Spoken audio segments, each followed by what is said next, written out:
La Cafetera es un programa de radio que se financia gracias a las aportaciones de los oyentes. Si te gusta el periodismo que defiende y sientes que te acompaña, hazte mecenas y ayúdanos. Infórmate en radiocable.com/mecenas. Buenos días, buenas tardes o buenas noches. Ya soy mecenas, por fin, de la Cafetera. Estos años he estado preparando una oposición, he tenido situaciones complejas y para mí esta travesía por el desierto acompañado de vosotros pues ha sido fundamental y no, la verdad es que habéis conseguido que nunca me sienta solo. Y por supuesto la Cafetera es muy necesario en un mundo ocasionalmente lleno de sombras como este, para mantener viva la llama de la esperanza de que otro mundo es posible. Así que muchas gracias y por fin puedo devolveros un poquito del gran regalo pues que he recibido al tener este gran refugio en el bosque de Sergur. Un abrazo muy grande.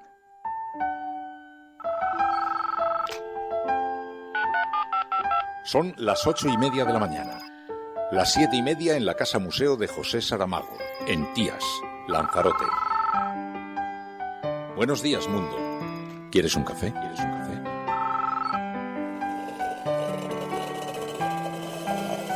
En el programa La Cafetera de Radio Cable.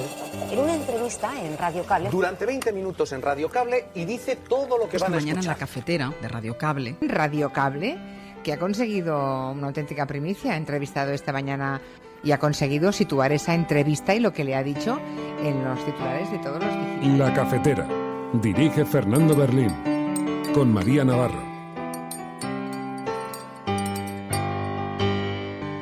In the early hours of this morning, Gibraltar port and law enforcement agencies, assisted by a detachment of Royal Marines, boarded a supertanker carrying crude oil to Syria. Las patrulleras de la Guardia Civil han estado securizando la zona, pero estamos estudiando las circunstancias en las que se ha producido, puesto que ha sido una petición que han dirigido los Estados Unidos al Reino Unido, y estamos viendo de qué manera afecta a nuestra soberanía en la medida que se ha producido en unas aguas cuya soberanía entendemos que es de España.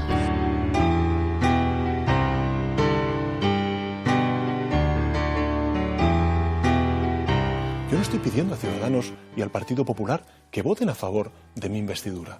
Yo lo que estoy pidiendo es que fuerzas que se autoproclaman constitucionalistas, fuerzas que se autoproclaman con sentido de Estado, permitan la gobernabilidad, el formar un gobierno progresista que no dependa de las fuerzas independentistas, luego que hagan toda la oposición que quieran.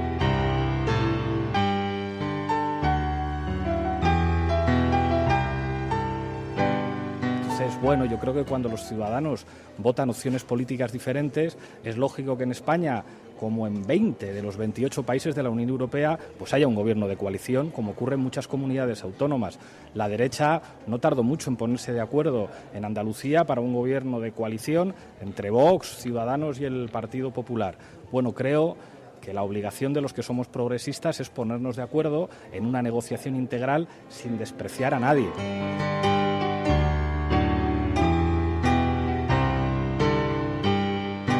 Yo lo he dicho antes, no tengo un sentido patrimonialista del poder, ni sin duda alguna tampoco del gobierno. Si Unidas Podemos tiene personas que sean independientes de reconocido prestigio, que puedan aportar a la gobernabilidad de España, yo desde luego no rechazaré esas sugerencias, sino que las tendré muy en cuenta.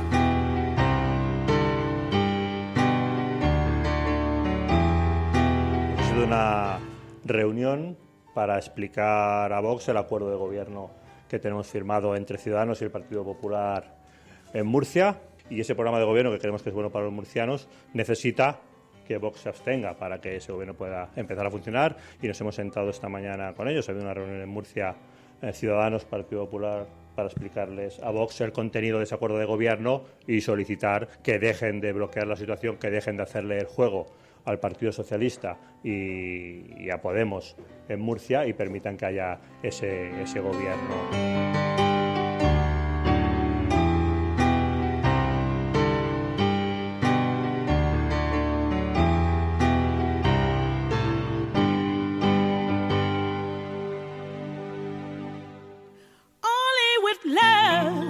Can achieve peace. Oh, yes, I know it. All you will take. walls away, and the winter will never forget it. Only with love can I achieve peace. Oh, yes, I will. Don't be afraid, 'cause love is the most. Muy buenos días, cafetera. Pues efectivamente, sí, el vodevil de los pactos. Hemos visto los bloqueos que se producen en Murcia, Comunidad de Madrid. Dicen que Vox está enfadado. Bueno, es el protocolo del parto difícil. Todo el mundo está muy atento hay otras oportunidades ahora para conseguir un gobierno ahí. Pero todo el mundo está muy pendiente de la dificultad del parto y nadie está atendiendo a cuál es el hijo que van a hacer de ese parto. Bueno, vamos a analizar, hoy es viernes, vamos a analizar las portadas de los periódicos. Un saludo muy especial, antes de hacerlo, a todas las personas que se incorporan a esta hora al programa y a quienes pedimos utilizar el siguiente hashtag, almohadilla la cafetera pactoreos. Almohadilla la cafetera pactoreos, porque esto es La Cafetera y si lo estás escuchando, no estás sola.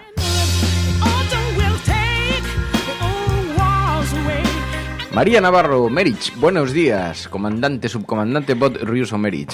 Buenos y felicidades días. Gracias, no ahondemos esto más. No lo cuentas, esto no lo cuentas. No ahondemos más en la herida ya de este... No, herida no. Sí, hoy es el cumpleaños de Fernando Berlín. Hoy sí que sí, ¿no? Hoy sí. Sí, ayer ya hicimos ya esto, sí. Hoy sí. Hoy no ayer. No sé, si es que no hay consenso social en mi casa sobre esta materia. materia. Y algo sobre lo que no debatimos fue que casi naces en Murcia. Pero, es muy fuerte. Sí, no sé, es un modo de llamar a mi madre así en directo sin haberlo pensado. Estuve a punto de ser murciano. ¿Estuviste a punto de ser murciano? Tengo que llamar murciano? A mi amigo Nico, sí, tengo que decírselo. Estuve a punto de hablar panocho. De ¿Claro? ser murciano, sí.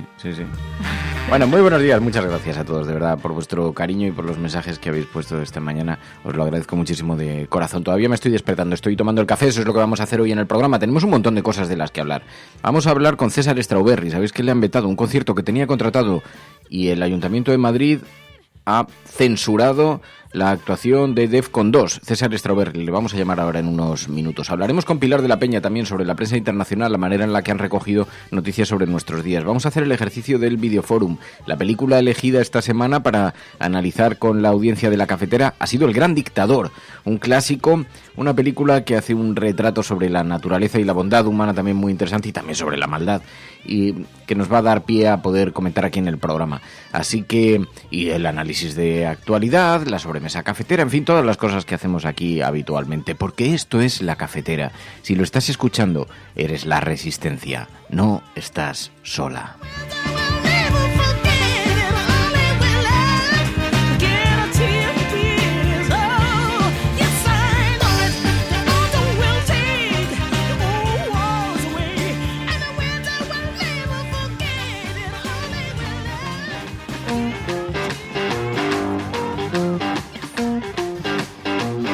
Ay, ya se acerca el viernes, sí señor, ya va llegando, digo, el fin de semana, el viernes ya está.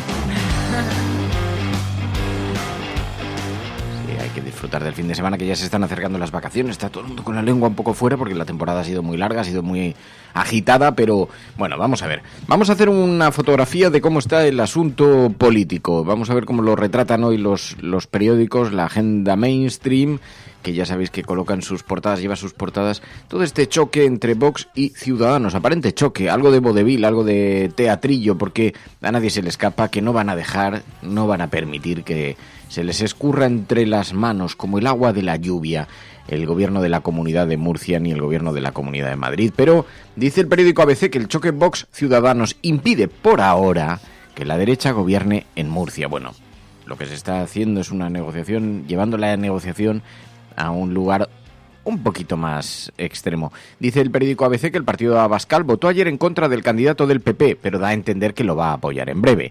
Mantiene su presión ante la decisión clave de la Comunidad de Madrid y, en efecto, son los detalles sobre lo que no terminan de ponerse de acuerdo.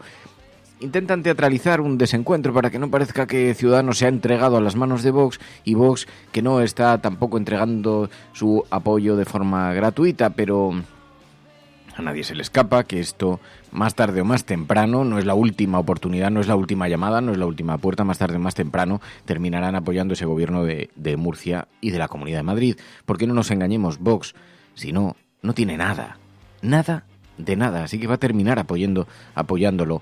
Y, hombre, uno puede llevar la negociación y acercarse y mirar al abismo, pero saltar parece un poco más difícil. Según el periódico El Mundo, Vox sabotea en Murcia al Partido Popular y a Ciudadanos y los amenaza en Madrid. Lleva al extremo su guerra con Rivera y tumba la investidura del popular López Miras. Exige negociar lo mismo que reclama para apoyar a Díaz Ayuso, un programa único. Ciudadanos aceptó sentarse durante 5 horas con Vox, pero no hubo acuerdo. Claro, hemos pasado del no nos sentaremos con ellos a estar sentados. Hemos pasado de no habrá fotografía a estamos tomando un café. Y ahora no va a haber acuerdo hasta que veamos un papel y un documento firmado. Yo en esto, además, creo que es conveniente recordar el pacto que dio a conocer para el ayuntamiento, que dio a conocer, ya lo sabéis, Vox, después de su disputa, llevar la tensión hasta donde la llevaron con el Partido Popular. Llegaron a un acuerdo en el Ayuntamiento de Madrid. ¿Lo recordáis? El acuerdo no lo conocimos hasta que Vox decidió hacerlo público de forma unilateral. Y entonces, si lo recuperamos, hay un par de aspectos que es interesante tener en cuenta, porque este era el acuerdo que se firmó en junio. Luego dicen que lo rompieron. Se llamaba Pacto Nacional de Investidura y de Gobiernos Municipales. Pacto Nacional de Investidura y de Gobiernos Municipales. Era un pacto, os acordaréis, firmado por Teodoro García Egea, del Partido Popular, y por Javier Ortega Smith, de Vox. Bueno, tenía 3 puntos, aquel pacto que conocimos después cuando aparentemente teatralizaron su tensión, su ruptura. El primero de los puntos decía que Vox apoyaría la investidura de alcaldes para la conformación de gobiernos de coalición, para que a nadie se le escape la terminología. El segundo punto de aquel pacto secreto, que después fue desvelado, decía que una vez elegidos los gobiernos de coalición PP Ciudadanos Vox, coalición Ciudadanos PP Vox, pacto firmado entre el PP y Vox, y decía, y en el plazo máximo de 20 días, decía, se nombrará a las personas indicadas por Vox en cada ayuntamiento, en distintas concejalías de gobierno y responsabilidades directivas de entes municipales que en número y presupuesto guardarán proporción a los resultados electorales obtenidos por Vox en cada población. Este pacto se firmó, este pacto ha existido. Dicen, bueno, pero después les apoyaron y se rompió el pacto. No se ha roto nada, se ha teatralizado la ruptura, porque ¿sabéis cuál era el punto 3 del pacto? Que las partes mantendrán discreción sobre el acuerdo. Que las partes mantendrán discreción sobre el acuerdo. Hombre, no da mucha confianza. Así que puede que estemos repitiendo el mismo escenario exactamente, a nadie se le escapa. ¿Qué es esto en lo que consisten las conversaciones cuando se habla? No, elementos programáticos. No, el pacto aquí no habla de ningún elemento programático. El pacto aquel de lo que hablaba era de qué puestos de poder y en qué proporción se iban a ocupar. Entes públicos, concejalías. Bueno, renunciaron a la presencia en las concejalías. Nadie dice a qué otras renuncias han llegado, si han renunciado también a la presencia en entes públicos. Ya os contaremos algún día los cargos que están ocupando de forma sutil, sinuosa, silenciosa en Andalucía. Vox, sí, Vox. Así que, bueno, esto es La Cafetera. Dice el periódico El Mundo que se ha llevado al extremo la guerra con Rivera y tumba la investidura del popular López Miras, que Vox pasó ayer de los duros insultos contra Albert Rivera a los hechos, que cumplió su amenaza, que reventó un acuerdo entre PP y Ciudadanos. Lo que no dice el periódico El Mundo en su portada es que no es la última oportunidad para apoyar el gobierno de Murcia, que todavía tienen la puerta abierta para hacerlo más adelante, como reconoce hoy el ABC en su propia portada. Mantiene la presión, dice también ante la decisión clave de la Comunidad de Madrid, pero da a entender que apoyará en breve ese acuerdo en Murcia. Sin embargo, han conseguido los titulares en todas las portadas. Este vodevil, este teatrillo político, llega también a la portada de La Razón. A la espera de una nueva votación, el ala dura de Vox bloquea Murcia pese a que Abascal pactó con el Partido Popular abstenerse. ¿Y por qué digo que no son de fiar? Porque ya lo hicieron en Andalucía, amagando con bloquear los presupuestos. ¿Os acordáis que introdujeron una enmienda a la totalidad? Sí, grandes titulares, grandes temas para las tertulias durante unas horas y terminaron finalmente retirando la enmienda a la totalidad porque no estaban dispuestos a bloquear la oportunidad de participar de un gobierno. Bueno, pues estamos en un escenario parecido. El ala dura de Vox, dice el periódico La Razón, bloquea Murcia, pese a que Abascal pactó con el PP abstenerse. Espinosa de los Monteros encabezó desde Madrid el boicot a la investidura. García Egea telefoneó al secretario general de Vox para desbloquear la negociación. Se acordó un documento A3 que leería el líder regional antes de votar a favor. Y según el periódico La Razón, Vox sabotea al centro derecha. Así que todos mostrándose como enfadados, molestos, incómodos, pero dando pasos directamente, abriendo pasos para llegar a un acuerdo. También Sánchez ofrece a Iglesias nombrar a ministros independientes porque mientras todo esto ocurre, mientras vemos a Ciudadanos ya sentado en la mesa tomándose un café con Vox y teatralizando una cierta distancia, el parto con dolor, el protocolo del parto con dolor, mientras todo eso ocurre, todavía no sabemos cómo se va a producir la investidura de Pedro Sánchez. Iglesias insiste en un gobierno de coalición, dice, como en otros países, como sucede en otros países o incluso en otras comunidades, en algunas comunidades autónomas, pero Pedro Sánchez dice que tendrá en cuenta las propuestas de independientes para el gobierno. Ese gobierno, lógicamente, es del mismo corte que hemos tenido durante estos 12 meses. Es decir, también le digo, vamos a tener hasta incluso más independientes que formen parte de ese gobierno. ¿Y alguien cercano a Podemos, aunque no sea de Podemos, podría estar en el gobierno? Mire, yo lo he dicho antes, no tengo un sentido patrimonialista del poder, ni sin duda alguna tampoco del gobierno. Si Unidas Podemos tiene personas que sean independientes de reconocido prestigio, que puedan aportar a la gobernabilidad de España, yo desde luego no rechazaré esas sugerencias, sino que las tendré muy en cuenta. Eso decía Pedro Sánchez, que se debate entre la presión de su militancia, que gritaba con Rivera no, la presión de las élites del Partido Socialista y la amenaza de repetir elecciones y culpar a Podemos de haber llevado al escenario de la ingobernabilidad al Congreso de los Diputados. Pero también, mientras tanto, Pablo Iglesias insiste, un gobierno de coalición es posible, como lo hay en otros países europeos, y como se ha experimentado en algunas comunidades autónomas. Entonces, bueno, yo creo que cuando los ciudadanos votan opciones políticas diferentes, es lógico que en España, como en 20 de los 28 países de la Unión Europea, pues haya un gobierno de coalición, como ocurre en muchas comunidades autónomas. La derecha no tardó mucho en ponerse de acuerdo en Andalucía para un gobierno de coalición entre Vox, Ciudadanos y el Partido Popular. Bueno, creo que la obligación de los que somos progresistas es ponernos de acuerdo en una negociación integral sin despreciar a nadie. Nosotros asumimos que el Partido Socialista tiene que liderar porque es el partido más votado, pero no concebimos que nadie vaya a intentar faltar al respeto a los casi 4 millones de ciudadanos que votaron Unidas Podemos y que tienen derecho a verse representados en la proporcionalidad que les corresponde en un gobierno que garantice políticas de izquierdas. Difícil situación porque Iglesias exige estar presente en el gobierno.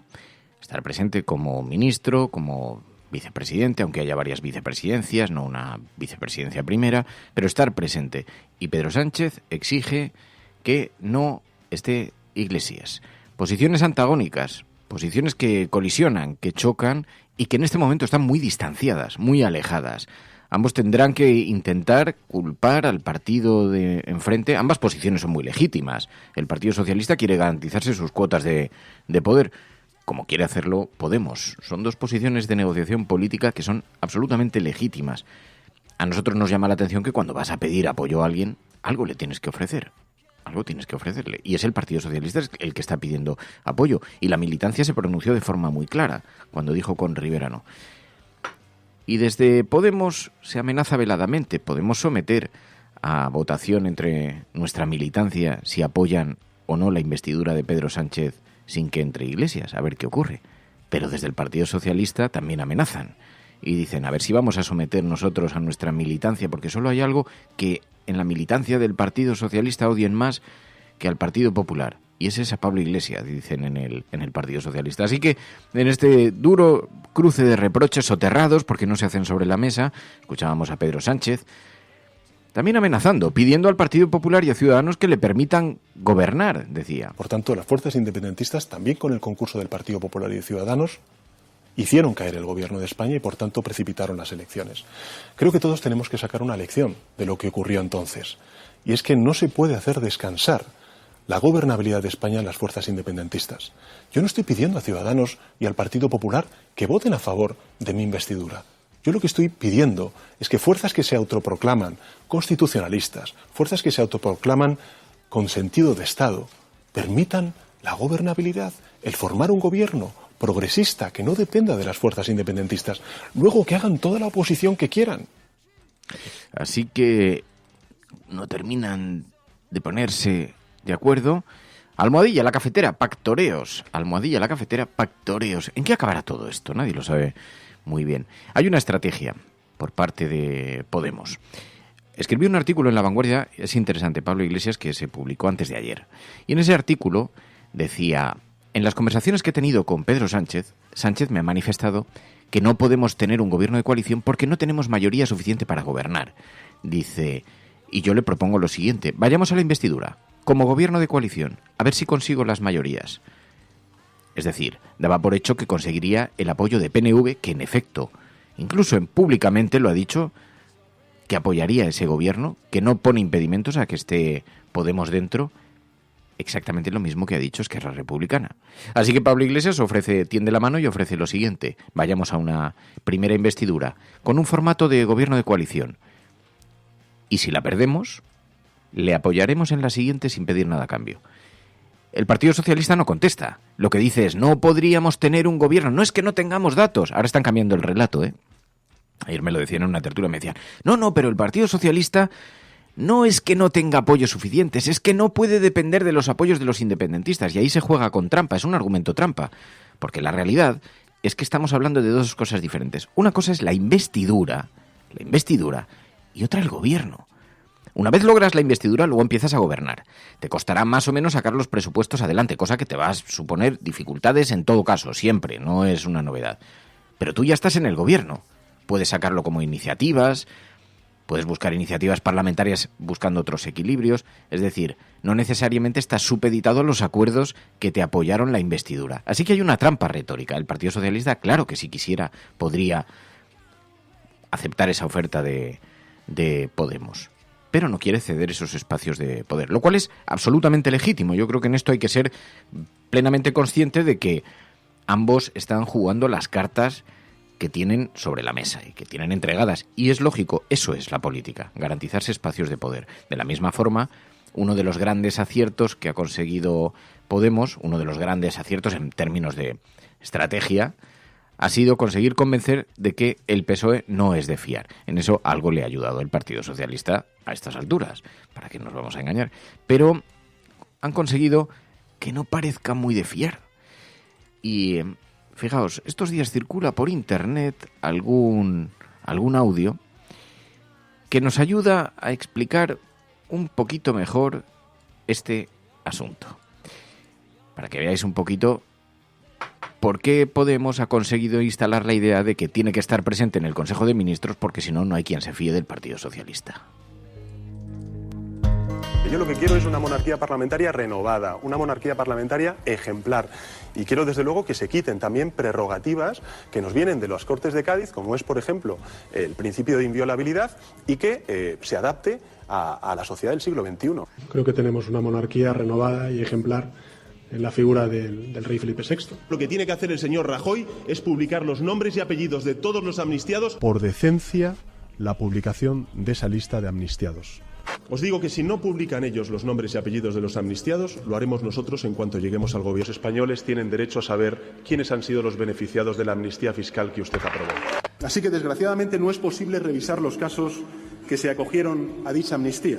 Ya sabes. No es no. En cuanto entremos en el gobierno, vamos a derogar la reforma laboral. Nuestro compromiso hoy sigue siendo firme y será, en cuanto lleguemos al gobierno, derogar la reforma laboral del Partido Popular. Con un voto más que Rajoy, amigos y amigas, derogaremos la reforma laboral. ¿La Día Mordaza? Pues vamos, que la vamos a derogar en cuanto lleguemos al gobierno.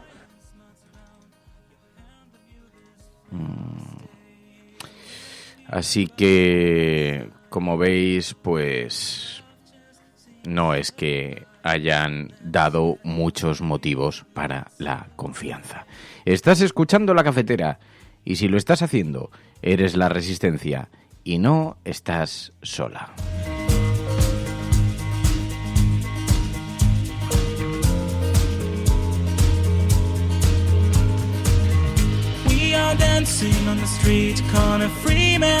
Bueno, pues confianza, desconfianza, ¿son confiables? ¿No lo son? ¿Están retratados así? Bueno, pues el caso es que realmente es muy difícil para el Partido Socialista. Tienen que utilizar el argumento de que es legítimo y que si no van apoyados, si no llegan a la investidura, será culpa de Podemos, y utilizarán ese argumento. Y mientras tanto Podemos utilizar el argumento de si gobernáis solos, a ver qué hacéis, porque no sois de fiar. Bueno, pues esto es la vida política en España hoy. Y ha habido un incidente, se ha producido por la detención en Gibraltar, en aguas territoriales españolas, de un barco, de un petrolero que supuestamente transportaba petróleo de origen iraní. Esto ha provocado un conflicto diplomático al que tuvo que responder ayer Borrell. Las patrulleras de la Guardia Civil han estado securizando la zona, pero estamos estudiando las circunstancias en las que se ha producido, puesto que ha sido una petición que han dirigido los Estados Unidos al Reino Unido, y estamos viendo de qué manera afecta a nuestra soberanía, en la medida que se ha producido en unas aguas cuya soberanía entendemos que es de España. Eso decía Josep Borrell, y escuchábamos esta información. Gibraltar detenía a un petrolero. In the early hours of this morning, Gibraltar Port and law enforcement agencies, assisted by a detachment of Royal Marines, boarded a supertanker carrying crude oil to Syria.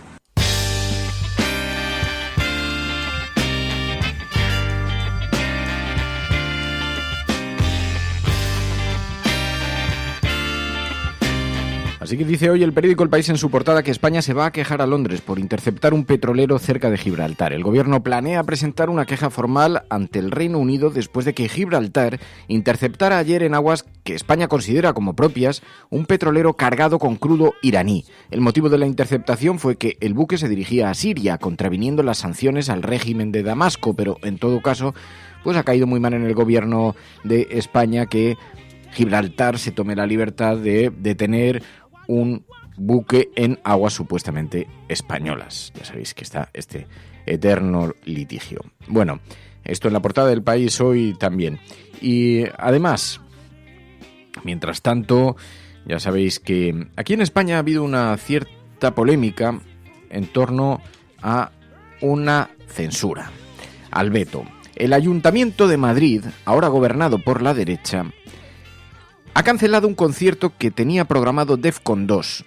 Dicen que lo hacen para no avalar actitudes que fomentan el odio. El consistorio ha argumentado que no es digno de una institución que representa a todos los madrileños promover la actuación de un cantante condenado por el Supremo.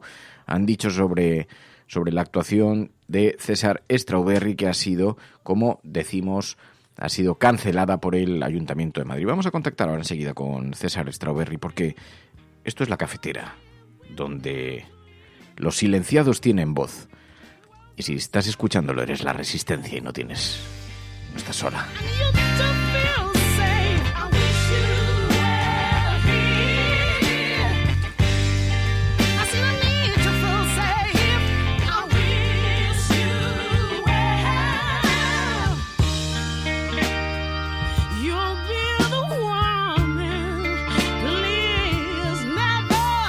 La Cafetera es un programa de radio que se financia gracias a las aportaciones de los oyentes. Si te gusta el periodismo que defiende y sientes que te acompaña, hazte mecenas y ayúdanos. Infórmate en radiocable.com/mecenas.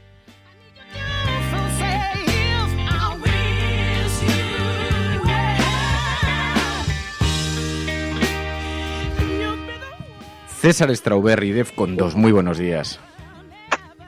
Hola, buenos días. Bueno, en primer lugar, muchas gracias por atender este asalto a mano armada a primera hora de la mañana, César, pero nos hemos quedado de nuevo una vez más. La censura llama a la puerta de Defcon 2.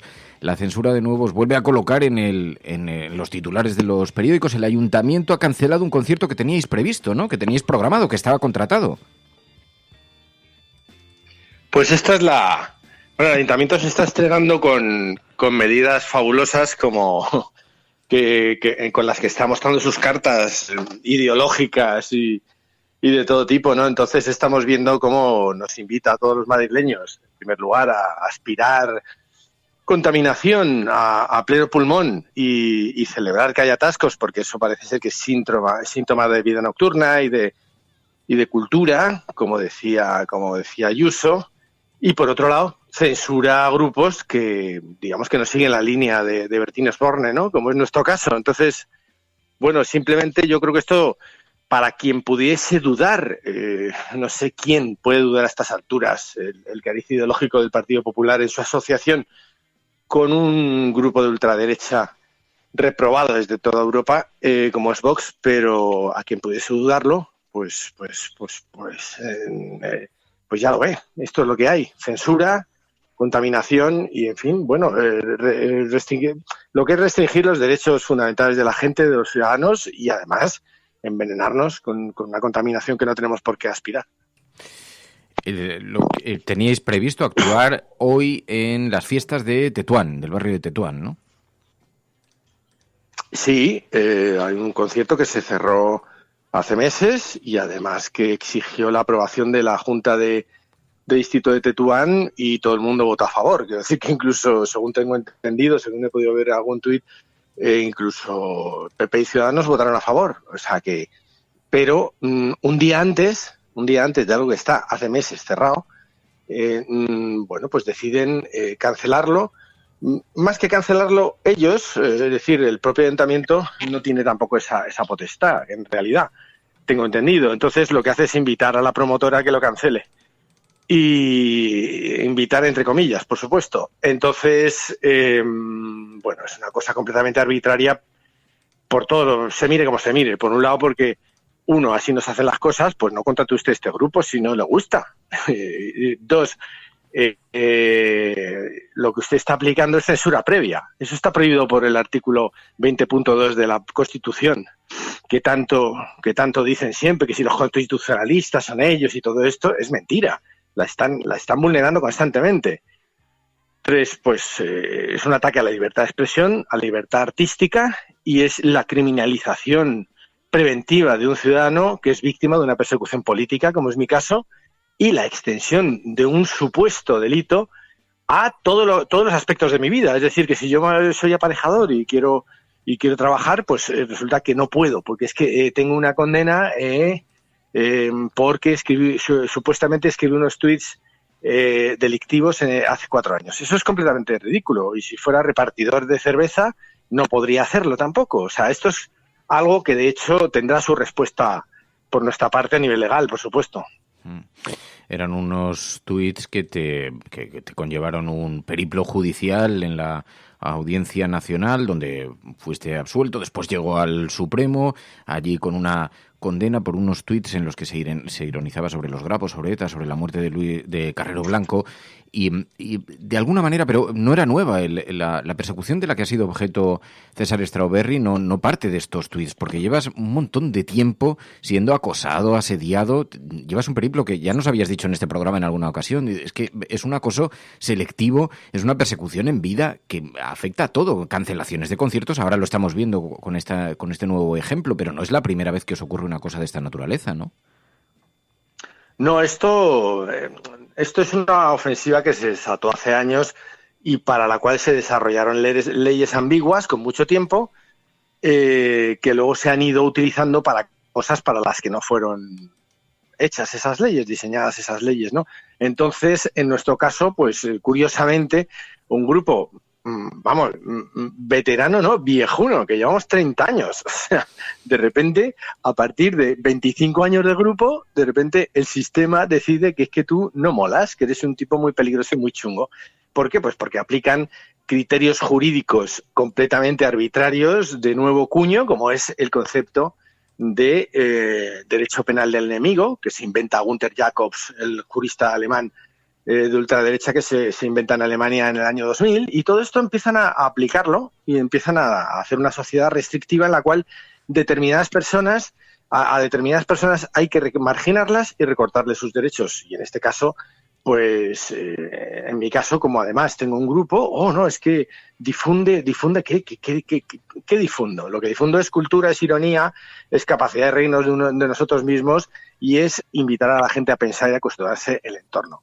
Y lo que es ridículo es que, y completamente ilegal, es que por una condena por unos tweets, que por cierto, esto sigue pendiente de resolución por parte del Tribunal Constitucional, y que, vamos, hay una altísima probabilidad de que salga absuelto, con lo cual todo esto tendrá todavía más ironía, toda esta situación, y en breve tengo entendido que no falta mucho para que se pueda producir ese dictamen.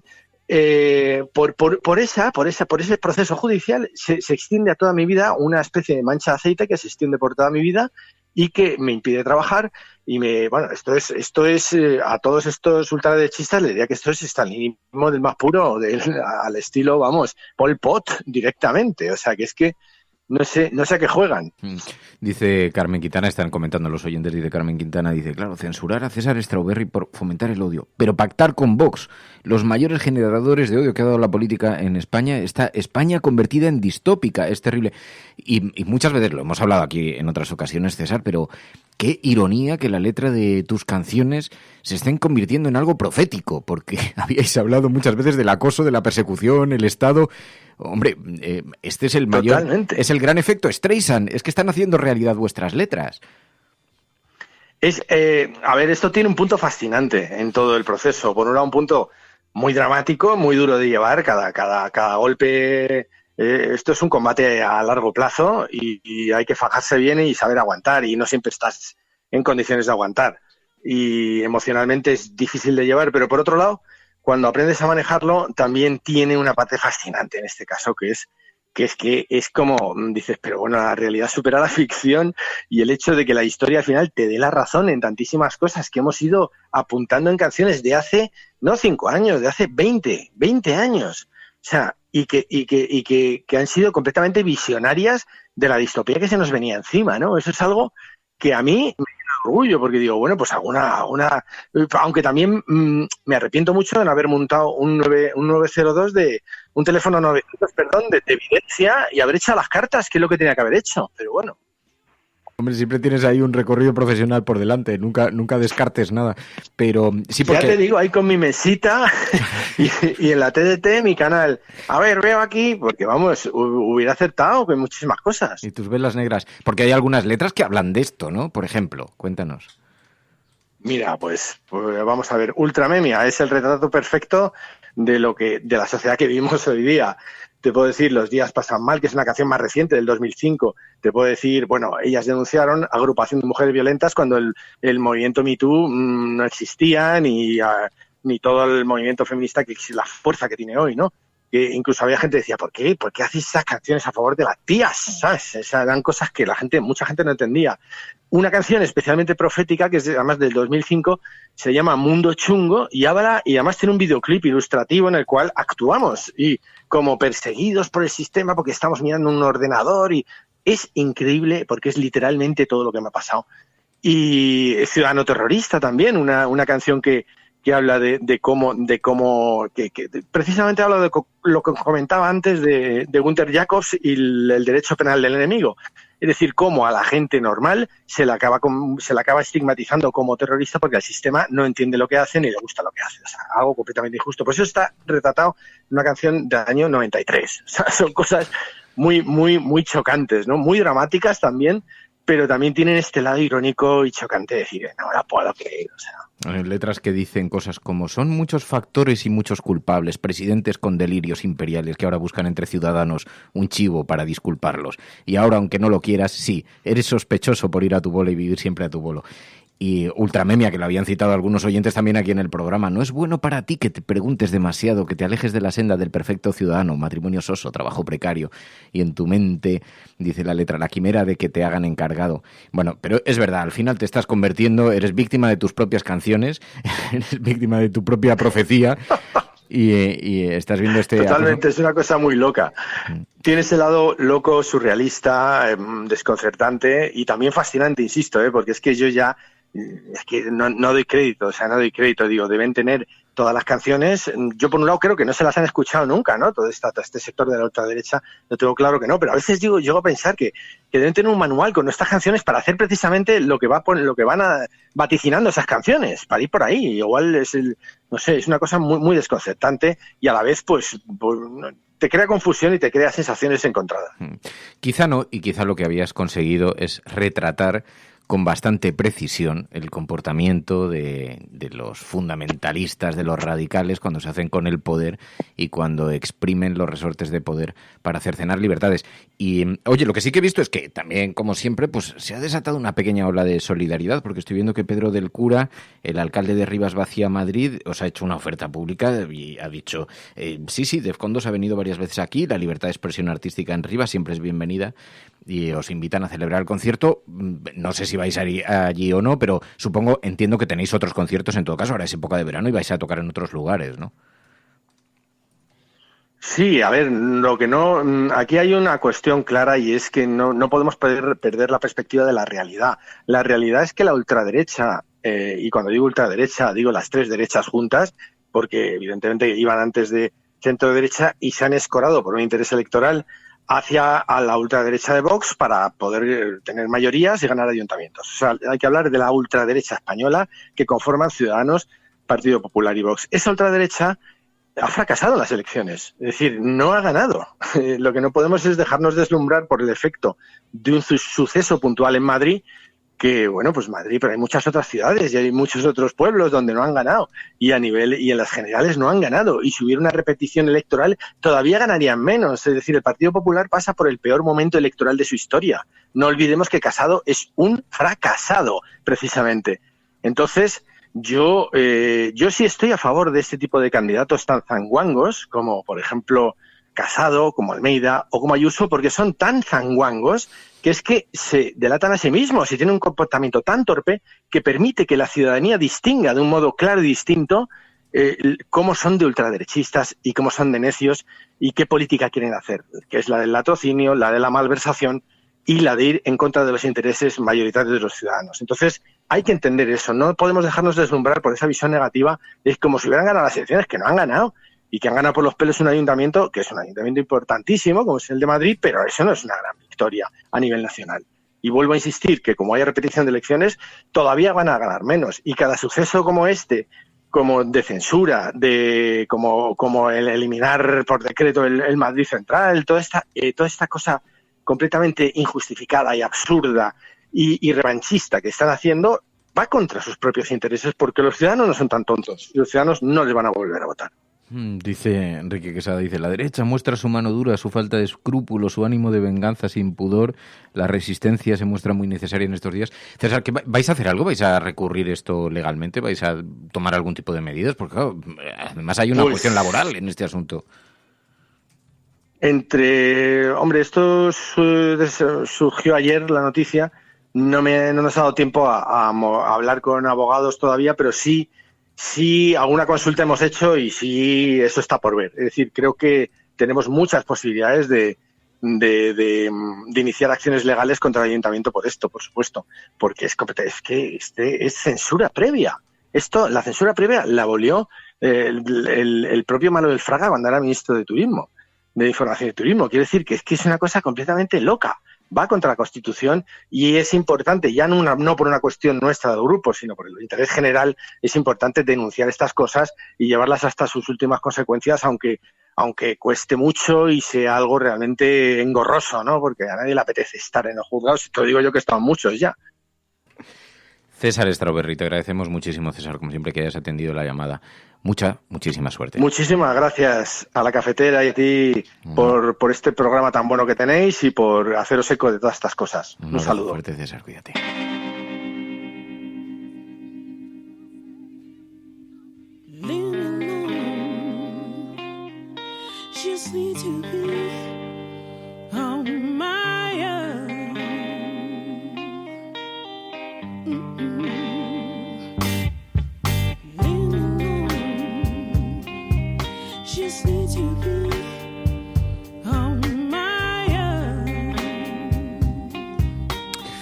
Pues sí, amigos, se están poniendo las cosas difíciles. Pero cuando las cosas se ponen difíciles, se ponen fáciles para la resistencia, porque nuestro tiempo es el de resistir, nuestro tiempo es el de ir contracorriente.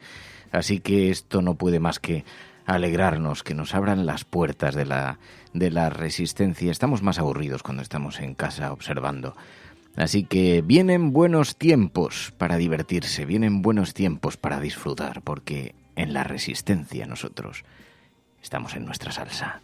Bueno, y además de la agenda setting, ya sabéis que aquí en La Cafetera, además de lo que cuentan los grandes diarios, no podéis decir, no, es que escucho La Cafetera y no me entero de las noticias. No, aquí os contamos todo lo que os cuentan los demás y aquello que los demás esconden, aquello que los demás sepultan en páginas interiores. Y confeccionamos una agenda diferente, la agenda de La Cafetera frente a la agenda setting. We will make America safe again. Ante Dios Todopoderoso, Venezuela. Por ahí hay un payaso. Lo primero que tiene que hacer o tenía que hacer es convocar a elecciones. Esas caritas del domingo. Lo que vamos a disfrutar el domingo con los progres. Le taché a Podemos de populista. Ahí me equivoqué. Pero el Partido Popular sí que tiene que tener credibilidad para hablar de corrupción, porque es nuestra seña de identidad. Y aprovecho la ocasión para invitarte a que acudas al acto de presentación de Vox en Barcelona. Pues este jueves, no sé si estaré yo, pero alguien de Ciudadanos seguro que acude, porque la cordialidad, de verdad, o sea, no es porque estemos, la gente que nos conoce fuera del plató sabe que esto ha sido siempre así. El cielo no se toma por consenso, el cielo se toma por asalto. Yes, we can. Yes, we did. Vamos a proceder a la exhumación de los restos del dictador Franco del Valle de los Caídos. El enemigo es Daesh, el terrorismo yihadista. Más allá de la agenda setting está la agenda de los oyentes de La Cafetera. Buenos días, cafeteros. Buenos días, cafetera. Buenos días, mundo. Creo que la revolución dicen que será feminista o no será, y yo apunto, además, que será ecologista o no será. Hagamos que se nos oiga, hagamos que se nos conozca. Buenos días, Resistencia. Buenos días, cafetera. Buenos días, Resistencia. Os hablo desde Atenas, donde vivo y trabajo desde hace más de 3 años, cuando empezó la mal llamada crisis de los refugiados. Buenos días, cafetera. Buenos días, cafeteros. Muy buenos días, Resistencia. Os saludo desde Miami. Tu colaboración es importante. Ayúdanos retuiteando la dirección de este programa. radiocable.com. Bueno, pues sí, en efecto son la agenda de La Cafetera, es este espacio en el que analizamos cada día noticias que van más allá de la agenda setting, de las portadas de los grandes periódicos y que vosotros consideráis que tienen que tener espacio recorrido en los medios de comunicación, y por eso aquí nos vais haciendo llegar las noticias que nos llegan cada mañana, que nos hacéis llegar, María. Sí, empezamos con una precisamente, con ese balance. Sabéis que el Open Arms ya está en el Mediterráneo con las labores de rescate. De hecho, decían desde la cuenta oficial del Open Arms, ya anunciaban que desde que llevan allí desde el domingo en el Mediterráneo ya ha habido 111 personas que están a salvo, dicen, en 3 intervenciones del propio Open Arms. Y nos hemos ido también a un tuit que publicaba Olmo Calvo, que es fotoperiodista, y decía que este jueves la organización italiana Mediterránea rescató a 54 personas en el Mediterráneo central, dice, entre las que había 11 mujeres y 4 niños. Y publicaba una imagen que yo creo que ha impactado bastante porque, bueno, pues aparecen, él dice, Leticia y Cristina, médica y enfermera del Open Arms, que han hecho ecografías a las 4 mujeres embarazadas que había, ¿no? Entonces esto refleja la necesidad que hay de que estas personas sean rescatadas por organizaciones como en este caso Mediterránea, y que también pues sean atendidas por personal sanitario del Open Arms, y lo necesario que es la labor de estas personas. Porque nos pedís además que se ponga el foco en las cifras terribles que retratan también lo que está ocurriendo en el Mediterráneo, y retratan además la desidia de las autoridades que miran para otro lado y cercenan las posibilidades de las ONGs para ayudar a socorrer a quienes están buscando refugio. Hemos conocido, por ejemplo, la muerte de 81 personas, 81 seres humanos en una patera frente a las costas de Túnez, ¿no?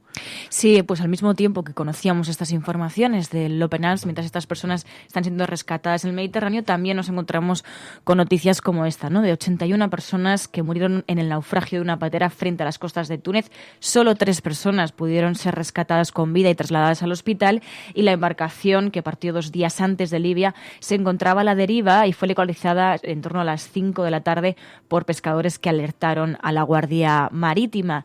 Sobre Libia también destacaba, o en un tuit, Oscar Camps hablaba de que en esos rescates que habían realizado había algunos casos médicos, y destacaba el caso de un superviviente herido de los bombardeos con drones, destacaba, en ese centro de detención de migrantes en Libia, del que estuvimos hablando además esta semana, que fue bombardeado, y dice: ese superviviente herido en los bombardeos dice que los muertos fueron más de 200, es decir, que ni siquiera sabemos cuántas personas sufrieron por ese ataque y perdieron la vida en él.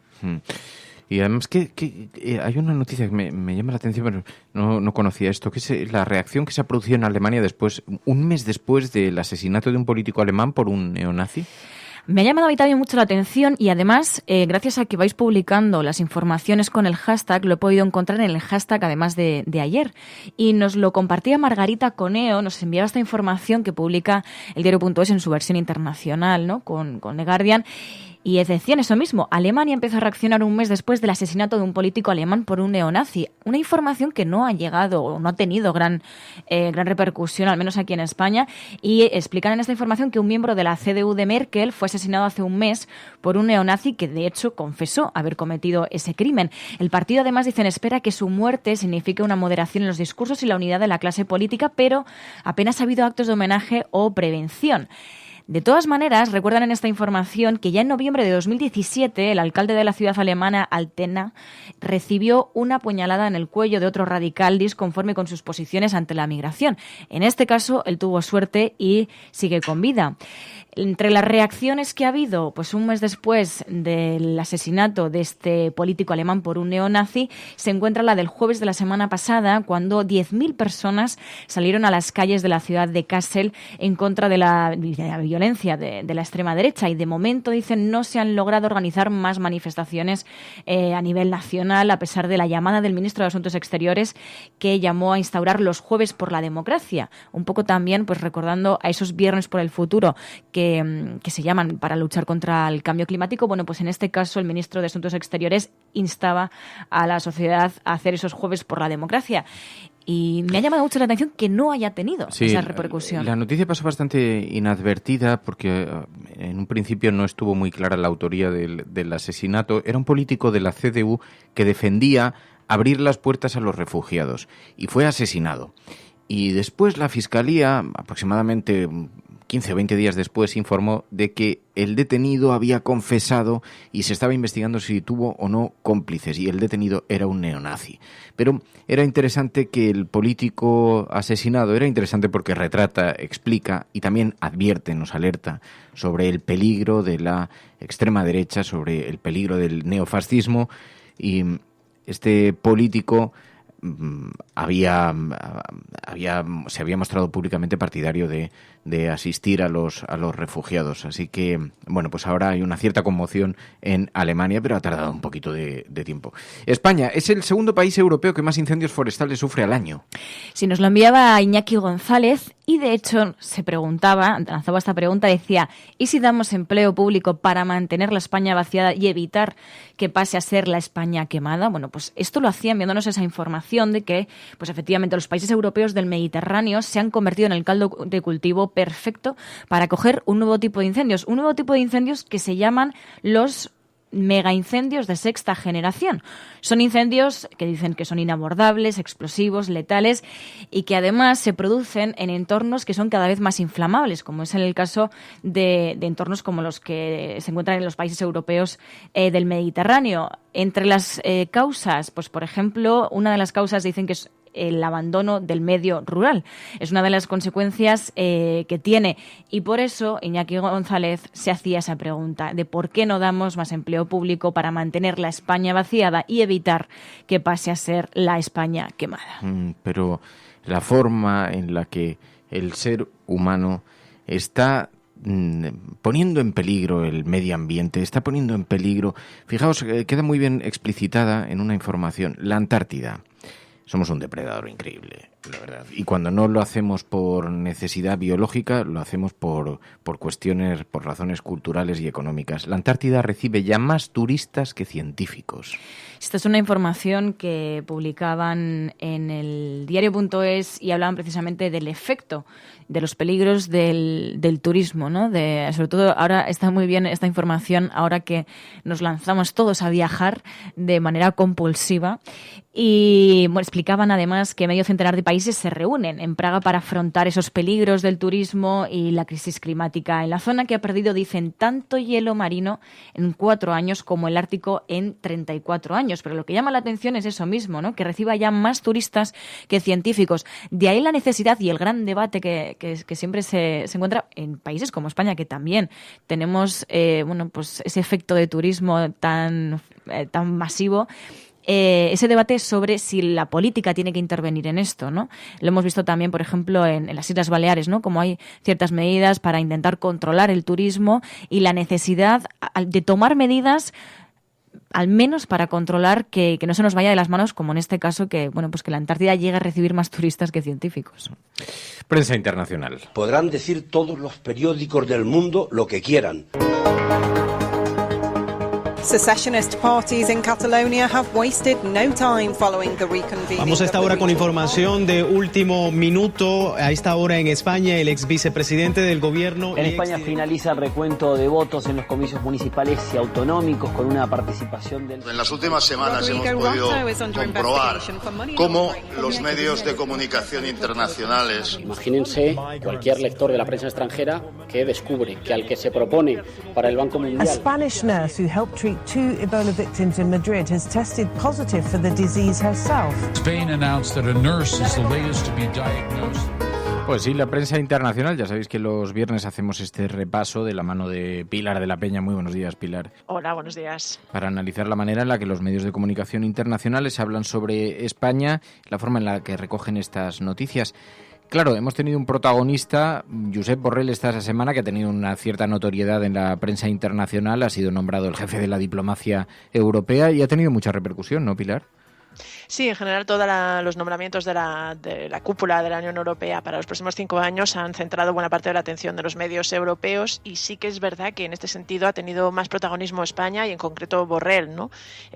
Hay algunos medios que habían especulado, recordaréis que en las últimas semanas hemos hablado mucho de que además después de las elecciones europeas Pedro Sánchez se convirtió un poco en el líder de la socialdemocracia y ha estado involucrado en todas las negociaciones, ha estado en las grandes mesas, entre comillas, como las llamaban.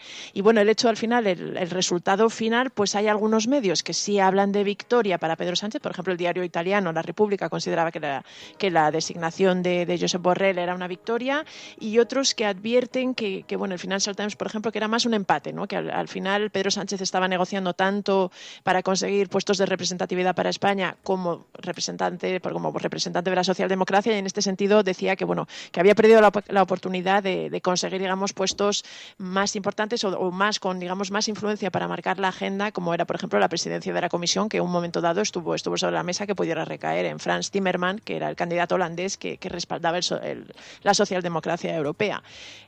Pero en general sí que hay la sensación de que España ha recuperado peso, ha recuperado visibilidad y Josep Borrell es verdad que era una figura bastante conocida, bastante respetada en la mayoría de los mentideros y de los medios internacionales. Por ejemplo, The Economist destacaba que va a ser prácticamente la figura de mayor peso que va a ocupar el puesto de alto representante para la política exterior desde que fue creado en 2009. En este sentido sí que reconocía su figura.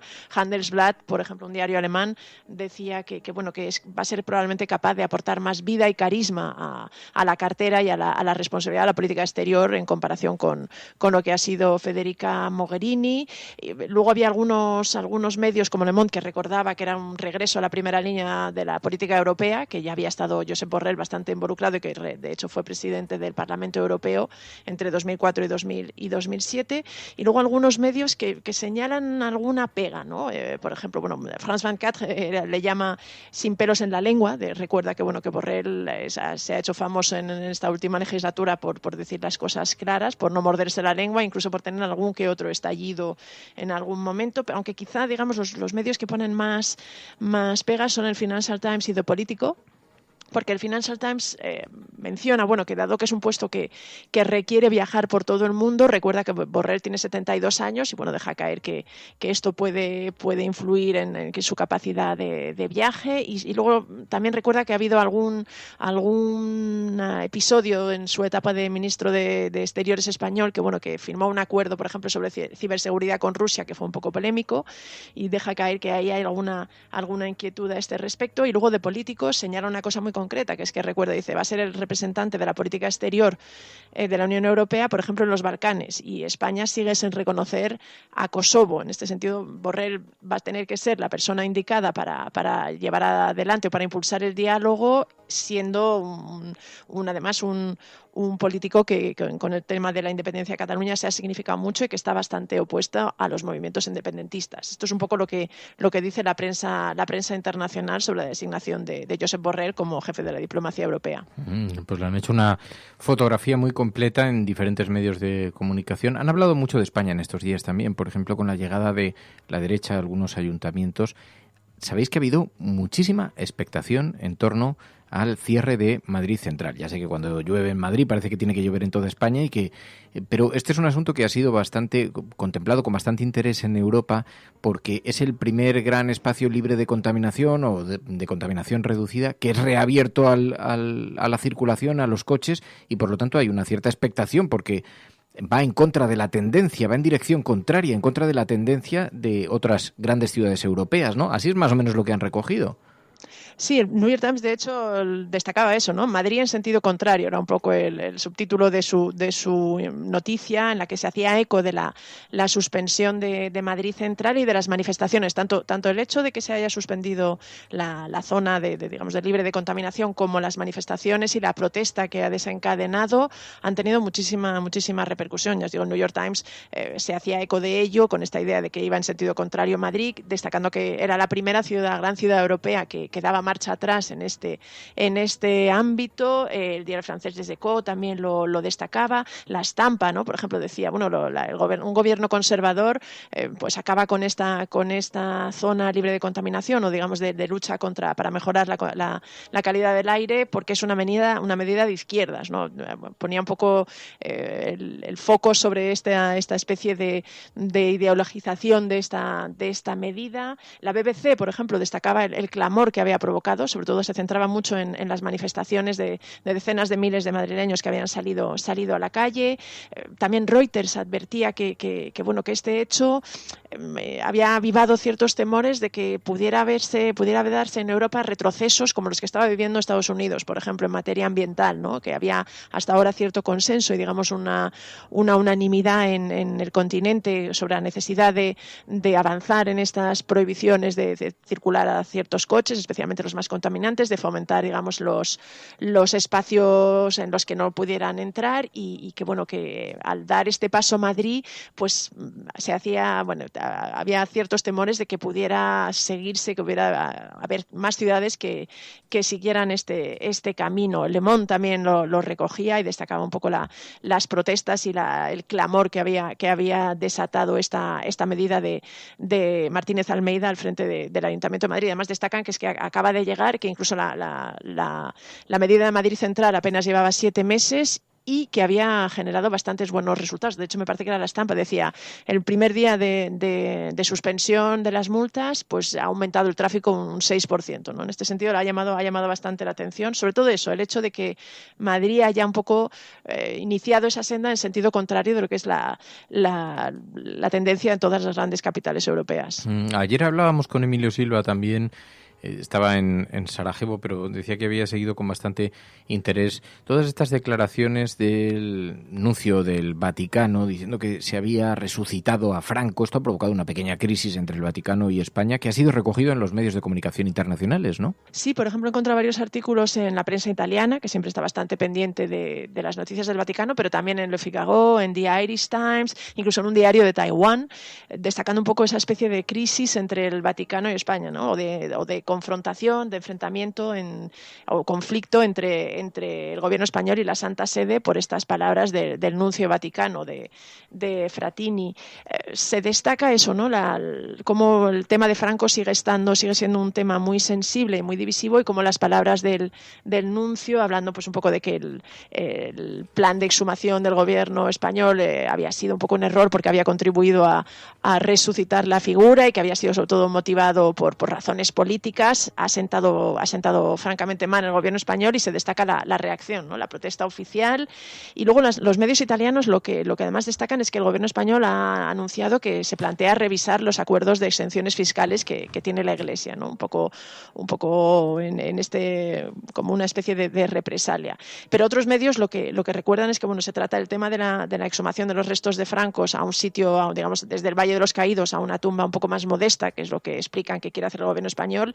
Sí que es verdad que siguen insistiendo en que es un asunto muy polémico, muy sensible, y que hasta ahora el Vaticano había tenido una posición bastante neutral y bastante distante, y estas declaraciones del nuncio, que es algo así como el embajador de la Santa Sede en España, pues habían un poco roto esta tendencia, y la prensa internacional estaba un poco a la expectativa de qué podía indicar y por dónde qué podía señalar como el camino que podía iniciar la Iglesia, o si al final eran simplemente unas palabras sacadas de lugar, o a lo mejor poco acertadas por parte de una persona concreta. En todo caso, los radicalismos no suelen ser aplaudidos por la prensa internacional, y puede dar cuenta esta semana Ciudadanos de este asunto, porque ha recibido, y concretamente no solo Ciudadanos, sino Albert Rivera, un auténtico viaje en manos del New York Times. Le ha dado un viaje. Algunas de las expresiones que utilizaba el artículo para referirse a Albert era un artículo de opinión publicado en la edición española, en la edición en español del New York Times,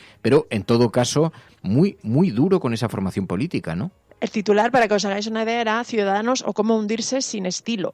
Y destacaba un poco esto, ¿no? Cómo el viaje de Ciudadanos había pasado de intentar ser un partido de centro y de intentar conquistar el centro, pues a algo así. Lo describía con una frase que era bastante lapidaria, ¿no? Decía, Ciudadanos hoy es un guiso cada vez más intragable, asomado a acuerdos de rapiña para tener poder local, ¿no? Se refería un poquito a los acuerdos que el partido de Albert Rivera pues está los que está llegando con Vox y con el Partido Popular para gobernar en determinados municipios o comunidades autónomas.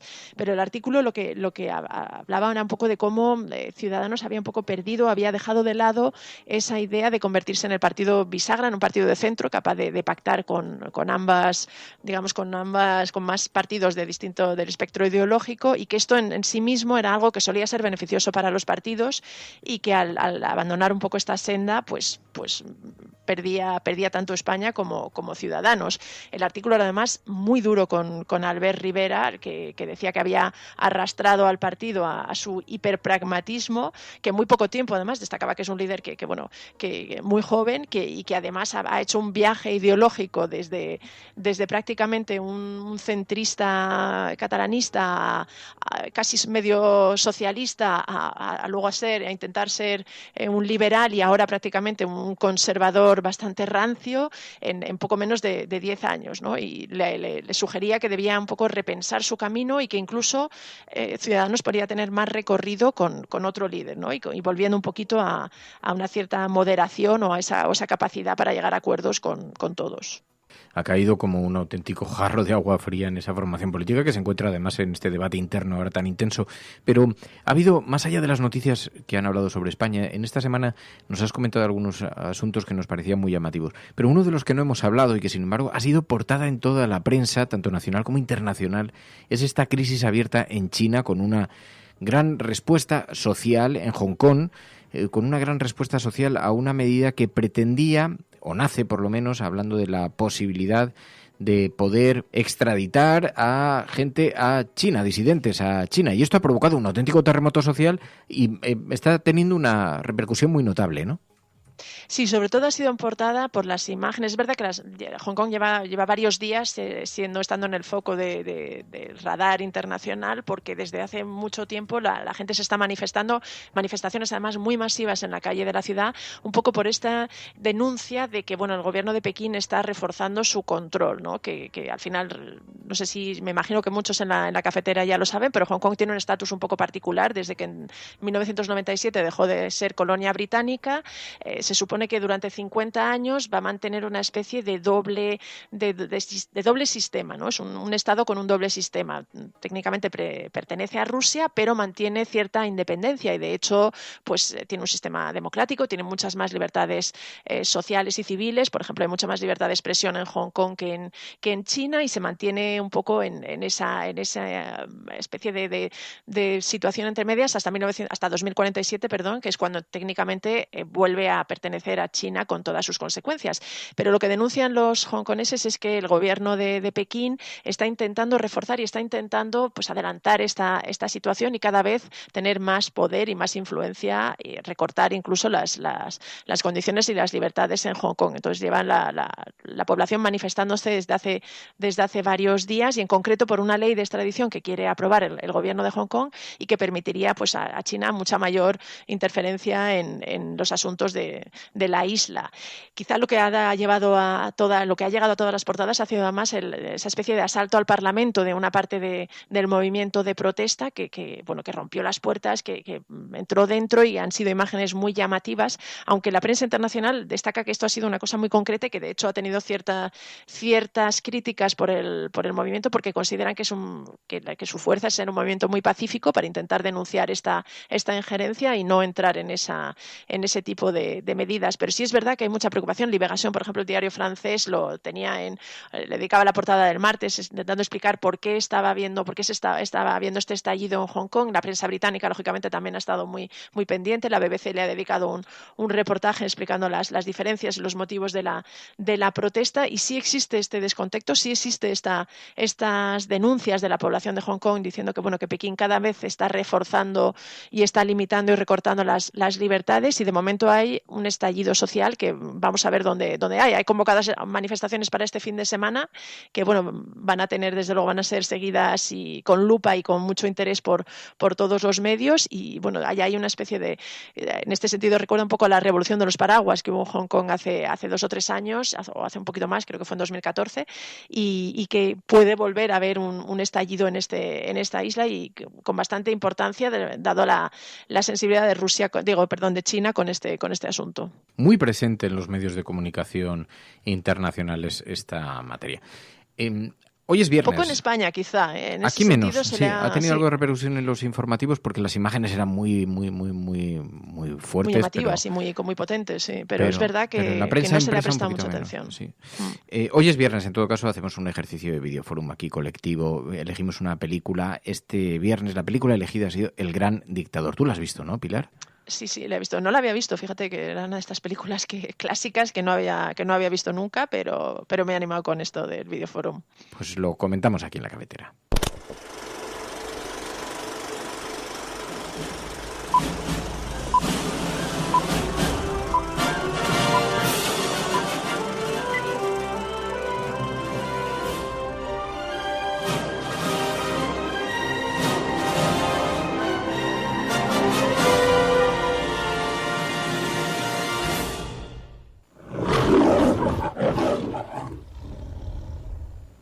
Sí, Hinkel tomó el poder. Entre tanto, aquel ex barbero judío, veterano de la Gran Guerra, padeció amnesia y permaneció muchos años en un sanatorio militar. Ignoraba el profundo cambio que había sufrido Tomania. Hinkel, el dictador, gobernaba el país con mano de hierro. Bajo el nuevo emblema de la doble cruz, la libertad de expresión fue suprimida y solo se dejaba oír la voz de Hinkel. El Gran Dictador realmente es una extraordinaria película protagonizada por Charles Chaplin. Sabéis que es una película de 1940. Cuando esta película se rodó, Estados Unidos todavía no había declarado la guerra, todavía no había entrado en guerra con la Alemania nazi. Así que la película tiene un doble mérito, es un clásico muy elogiado, extraordinariamente premiado con el paso de los años. Después Charles Chaplin, en los años 60, escribió su biografía y dijo que si hubiera conocido la verdadera dimensión del horror nazi, la película nunca habría sido igual, porque es una comedia, aunque en realidad yo creo que, no sé qué os parece a vosotras, pero yo creo que retrata con bastante dureza, hace un retrato del fanatismo, de los fascismos con bastante dureza, María. Y sobre todo también, cómo a través de la comedia se puede lanzar un discurso antifascista mucho más duro incluso que si fuese a lo mejor un drama, ¿no? Y cómo se puede utilizar la comedia para intentar abrir los ojos a la gente. Pai. Sí, porque la parodia que hace sobre todo de digamos, la escenografía fascista y un poco esa ridiculez de esos personajes de los dos dictadores, sobre todo que rememoran un poco a Hitler y a Mussolini, ¿no? De cómo realmente esa importancia que le dan a los detalles y al quedar por encima. Es verdad que es una comedia, además tiene muchos toques de Chaplin, ¿no? De humor así físico, pero realmente reconoces perfectamente los personajes y algunas de sus obsesiones y los retrata eso, con ese toque de comedia y de reírte de ellos, parodiándolos y dejándolo mucho más en evidencia que a lo mejor 10.000 discursos o artículos serios, ¿no? En ese sentido quedan muy bien retratada esa especie de obsesión por la parafernalia, por los símbolos y realmente esas lagunas y esas flaquezas que tiene el fascismo. Bueno, la sinopsis nos habla de la Primera Guerra Mundial, donde un soldado judío del ejército de una nación ficticia, que es barbero de profesión, salva la vida a un oficial alemán, que después se convierte en nazi. Llega la Segunda Guerra Mundial, pasan 20 años, han tenido un accidente de avión, entonces el barbero pierde la memoria, le ha salvado la vida al otro, pasan 20 años y cuando se despierta se encuentra con el retrato de la Alemania nazi, aunque se llama el país tiene otro nombre diferente y está retratado de otra manera, pero claramente a pesar Tomania, de que ¿no? es Tomania el nombre, a pesar de esto, pues retrata claramente la Alemania nazi. Y entonces, bueno, la película básicamente lo que sucede es que el barbero termina sustituyendo al dictador y entonces en un giro así de guión muy divertido, pues hace un discurso que es un discurso ya, yo creo que se ha convertido en un clásico en defensa de la democracia, en defensa de valores humanísticos, contra las armas. Algunas veces ponemos aquí una crestomanía en la cafetera, una crestomatía, que está basada en ese discurso, que es una campaña que hicieron los de Acción contra el Hambre y más o menos cogiendo algunas partes de la estructura. Pero bueno, ese fragmento es un clásico. En términos generales, la película es muy buena. A mí realmente me ha gustado mucho eso, que es del año 40, que realmente el tipo de estructura cinematográfica es completamente diferente a la estructura que estamos acostumbrados habitualmente. El ritmo es diferente, es mucho más lento. Creo que fue la primera película sonora de Charles Chaplin. Bueno, y además también leía por aquí que ya le empieza a dar vueltas a esta película Chaplin en 1937, ¿no? Y hay muchos artículos que hablan precisamente de las presiones que recibió para poder estrenar la película, para tener la financiación que también necesitaba, porque claro, en los años 30, en finales de los años 30, no debía ser fácil, pues lanzarse en una aventura como esta.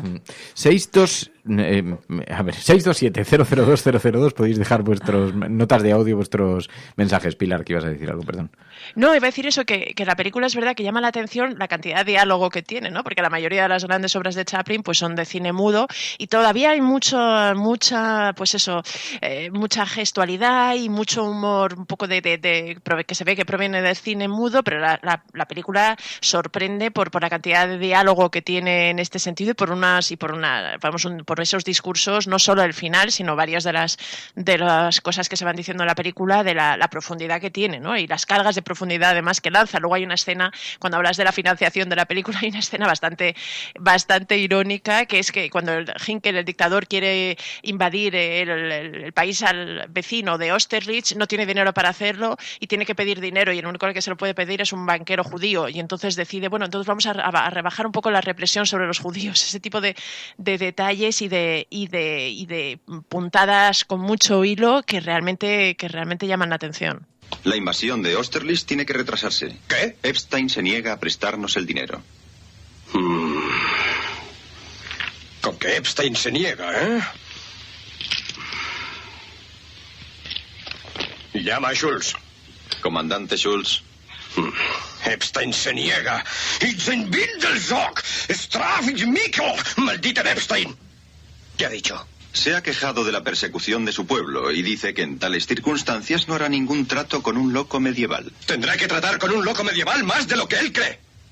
Primero, voy a tratar con su pueblo. Excelencia. Schulz, avise a las fuerzas de asalto. Daremos un pequeño espectáculo en el gueto. No es aconsejable, Excelencia, en el momento actual. ¿Qué? Las demostraciones de esta clase están desmoralizando al país. ¿De veras? ¿Y desde cuándo se interesa usted tanto por el gueto? Hablo en interés de nuestro partido y de la causa de la humanidad. ¿Schulz?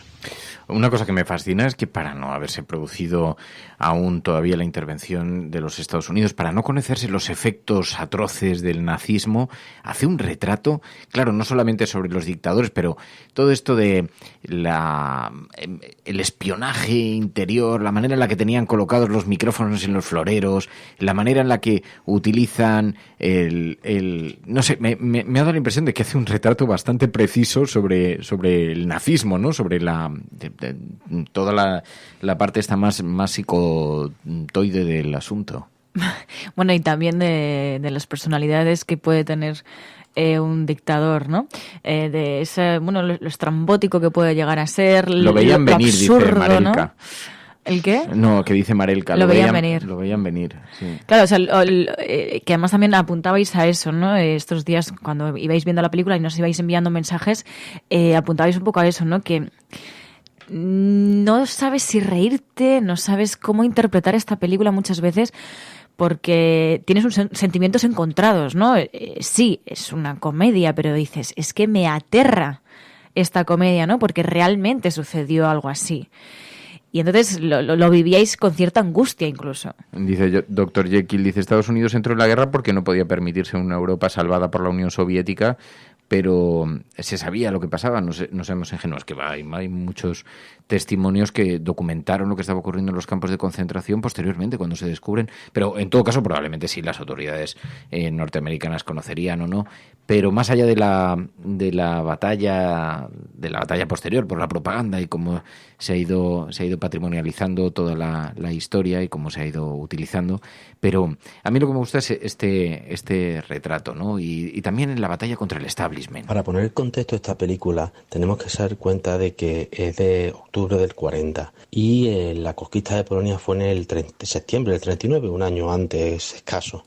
Entonces tenemos que tener en cuenta de que muchos de los industriales y poderosos norteamericanos seguían estando a favor de la Alemania nazi por aquel entonces. Incluso le proporcionaban petróleo, etcétera. Esto es relevante porque Chaplin hizo la película totalmente en contra del establishment, en contra de los poderosos norteamericanos, muy a favor de ellos los creativos norteamericanos, pero muy en contra de todos los poderes norteamericanos. Para tener en contexto qué es lo que le costó a Chaplin hacer esta película. En esta película la mayoría de la gente remarca la escena de la bola del mundo, pero yo creo que para mí la más poderosa escena que captura la esencia de la película es la escena en que está paseando con la novia y empieza el discurso de Hinkel y el antijudío.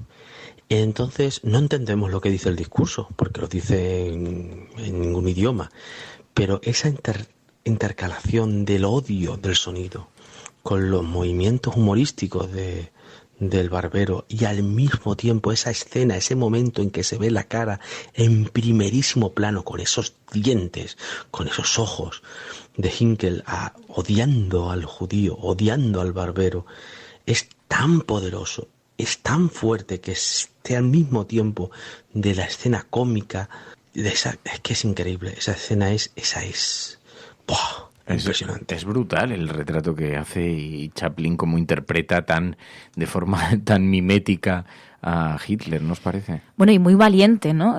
Que se embarcase en esta aventura. Además, por aquí, Santi Gala, que lo apuntaba con el hashtag del programa, decía, una cosa que poca gente sabe, la película se estrenó en España en 1976, al año siguiente de morir Franco y preconstitucionalmente, y se la vi en su estreno.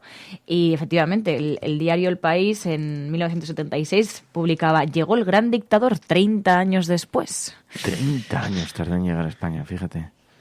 Sí, pero es interesante porque, claro, quizá lo que decía Chaplin, ¿no? Si hubiera conocido todos los horrores, si hubiera conocido luego la personalidad de Hitler, a lo mejor no se hubiera atrevido a hacer este retrato del personaje y realmente a imitarlo también. Pero es verdad que una de las cosas que llama la atención es eso, cómo en 1940 él ya es capaz de ver la semilla del odio, la semilla del peligro y lo denuncia con esta crudeza y con esta habilidad, porque muchas veces se ha dicho, ¿no? Los propios alemanes, muchos no supieron ver por aquello del puente, ¿no? Que fueron cambiando tornillo a tornillo y al final habían cambiado el puente entero y nadie se dio cuenta. Sin embargo, desde fuera, gente como Chaplin supo verlo desde el primer momento y supo alertar con esta película de los riesgos y del sinsentido en el que se estaba embarcando, pues en concreto Alemania, y el que nos llevó a todo el mundo occidental. Ahí, en todo caso, como se ha abierto el debate, estoy viendo en el chat y en las redes sociales, ya sabéis que hoy estamos comentando el programa con un hashtag almohadilla la cafetera pactoreos, almohadilla la cafetera pactoreos, y se abre un debate paralelo. Sabéis que cada uno vemos la película y observamos un aspecto diferente de la realidad a través de las miradas diferentes de los oyentes, pero se habla mucho de ¿por qué entró Estados Unidos en la Segunda Guerra Mundial? ¿Y quién ganó la Segunda Guerra Mundial? Hay una encuesta muy interesante que se han hecho 3 sondeos muy importantes en Francia, en el año 1945, en el año 1994 y en el año 2004, sobre la percepción que tienen los franceses de quién liberó a su país. Bueno, sabéis que en el año 1945 la mayor parte de los franceses, el 57%, creía que habían sido liberados por Rusia. Solamente el 20% consideraba que habían sido liberados por Estados Unidos y un 12% por el Reino Unido. En el año 94 la tendencia se invierte de forma salvaje. Solo el 25% creen que fueron liberados en el pasado por Rusia, el 25%, y el 49% por Estados Unidos. En el año 45, insisto, casi el 60% pensaba que habían sido, justo cuando se produce la liberación, que habían sido gracias a los rusos. Bueno, pues en el año 2004, ese 60% de gente que pensaba nada más terminar la guerra que les habían liberado los rusos, pasa a ser solamente del 20%, porque la propaganda, hasta el año 2004, tan formidable en cine, en la historia, en el propio manejo que han hecho los medios de comunicación, el 60% de los ciudadanos franceses creen que fueron liberados por los norteamericanos.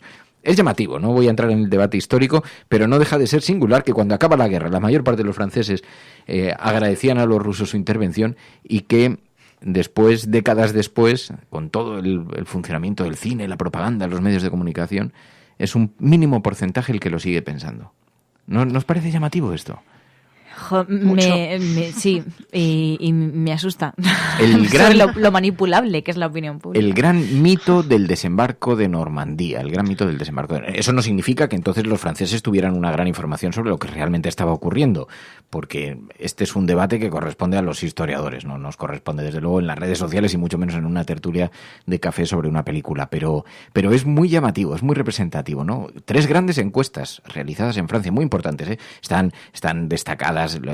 La podéis encontrar muy fácilmente desde la BBC a un montón de medios de comunicación que se han referido a este asunto porque siempre ha existido este dilema tan interesante, ¿no? Claro, dice aquí...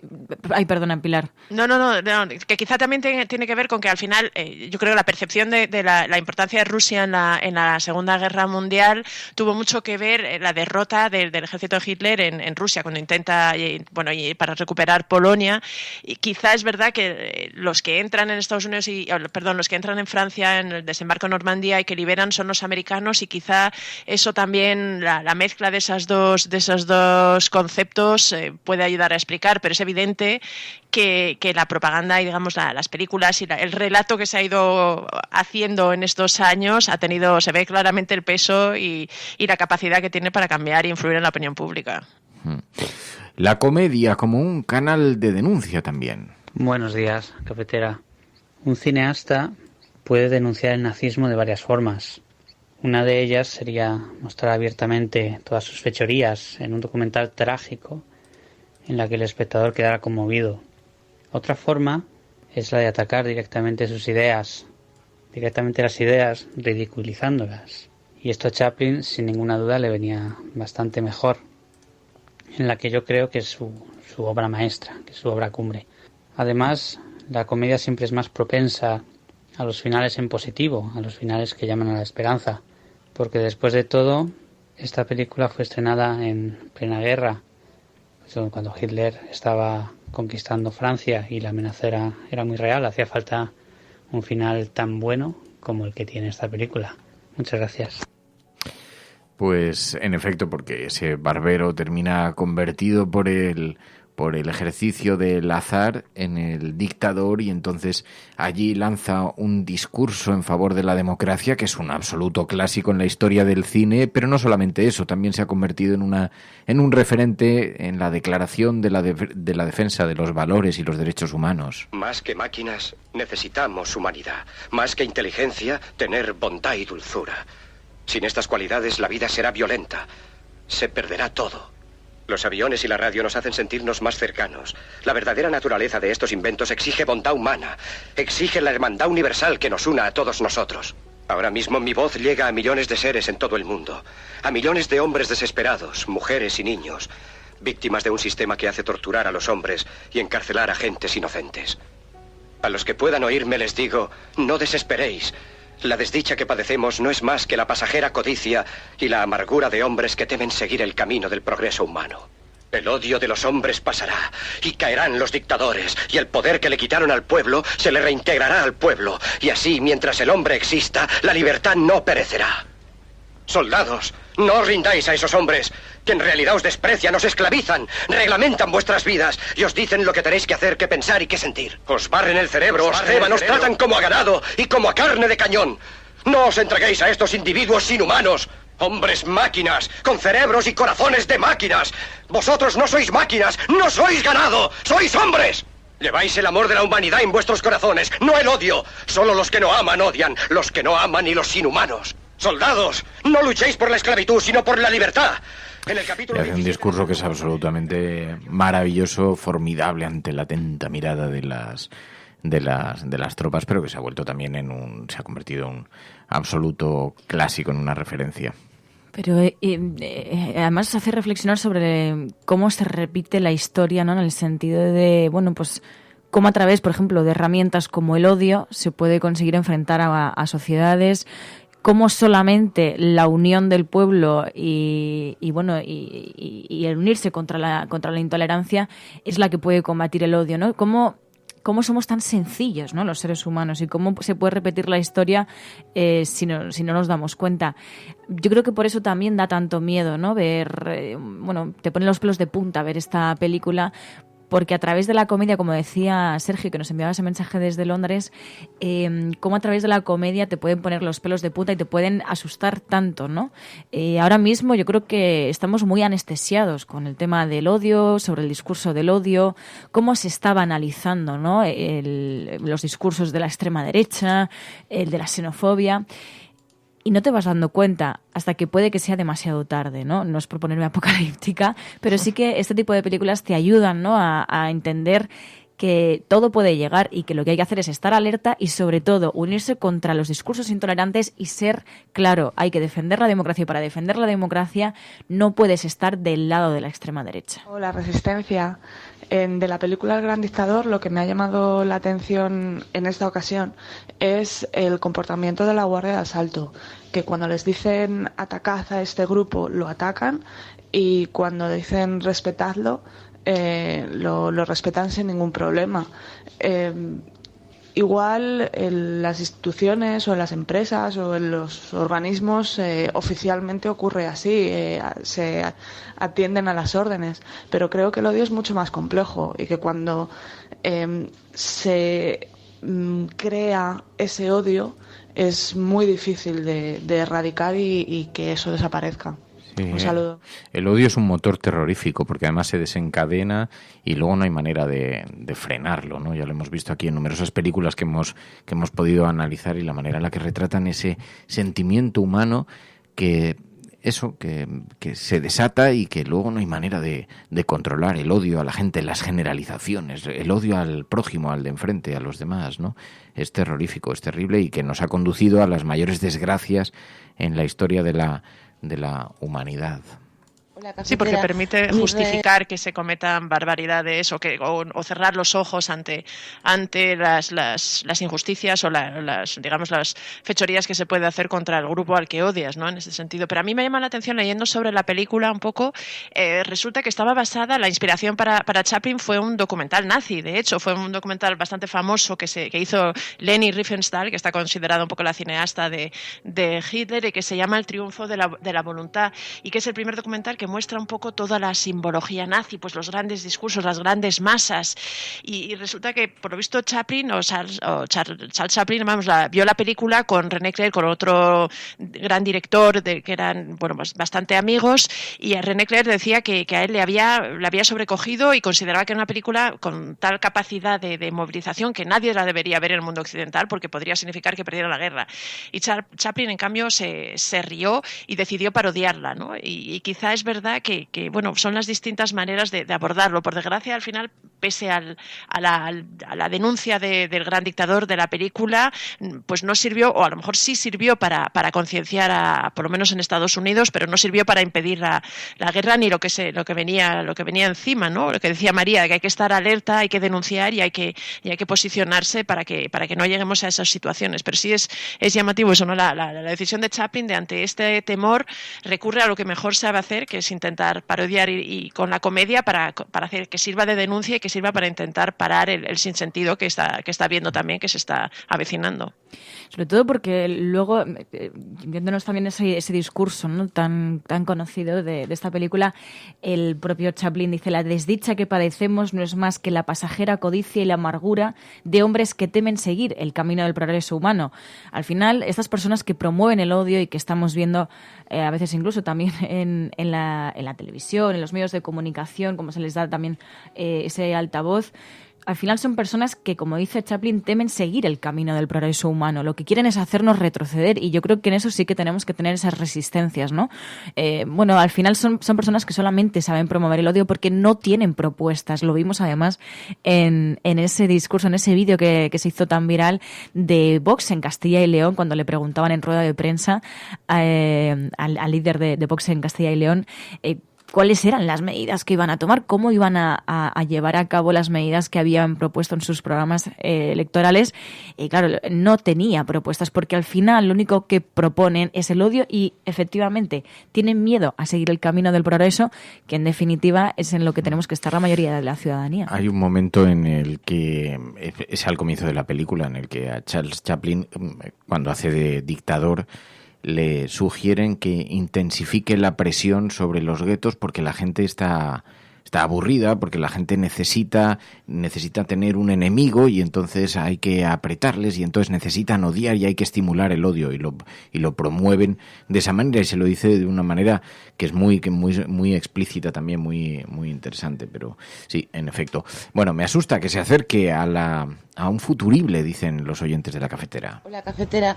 Mi reflexión en relación a la película del Gran Dictador, más que con la trama o con el contenido, tiene que ver con el valor de un clásico, ¿no? Mientras que siempre el drama es lo eterno, lo atemporal, lo que se une con la angustia existencial, y se supone que el humor tiene más que ver con un determinado contexto, es más de un tiempo, de una época, más de una generación.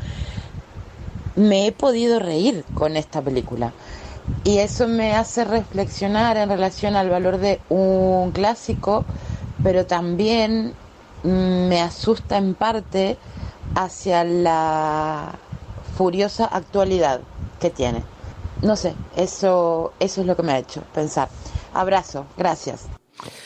Pues en efecto, esto nos hace pensar también mucho. Bueno, El Gran Dictador, la película elegida esta semana para el Videoforum de La Cafetera. Y así nos vamos a marchar nosotros. Os recordamos que estamos muy cerca ya de dar a conocer el link a través del cual se van a poder conseguir las entradas para la desvirtualización del día 13 de julio. Estamos a la espera de que habiliten la venta de entradas. Va a ser a un precio muy testimonial, a €1, una cosa así, que para cubrir los gastos simplemente de la propia herramienta.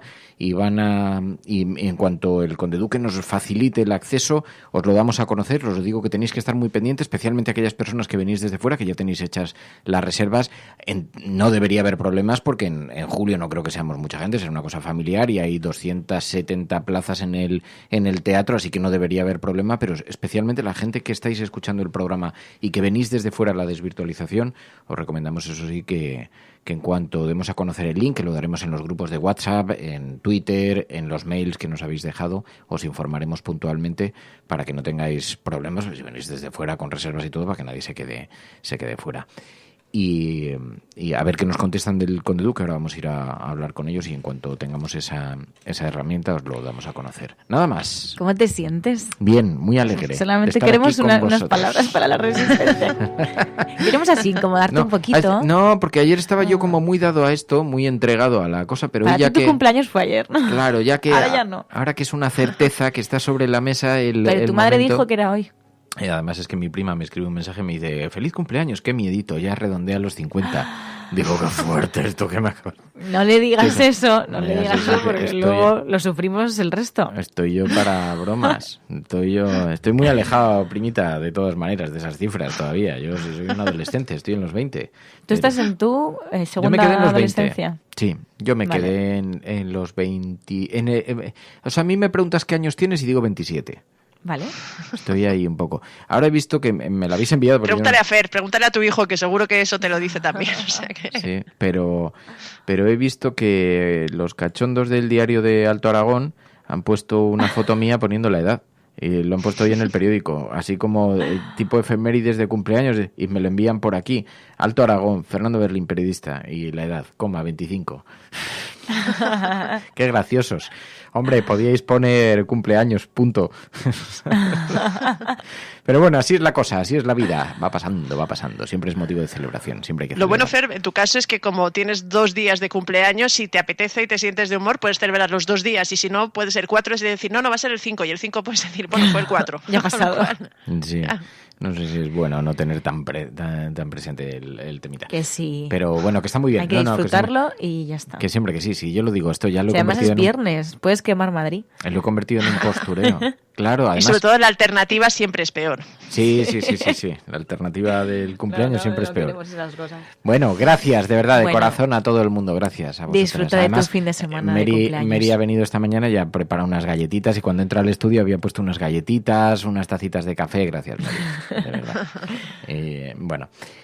Gracias, muchísimas gracias, Pai. Hasta la semana que viene, Mary. Gracias a vosotras. Hasta la semana que viene. Adiós, disfrutar del fin de semana. Adiós, cafeteros y cafeteras, allí donde estéis, en cualquier lugar del mundo, en vuestros rincones. Disfruta de la vida. El lunes más. Si estás escuchando esto, eres La Resistencia y no estás sola. Buenos días, buenas tardes o buenas noches, allí donde estéis. La Cafetera es un programa de radio que se financia gracias a las aportaciones de los oyentes. Si te gusta el periodismo que defiende y sientes que te acompaña, hazte mecenas y ayúdanos. Infórmate en radiocable.com/mecenas.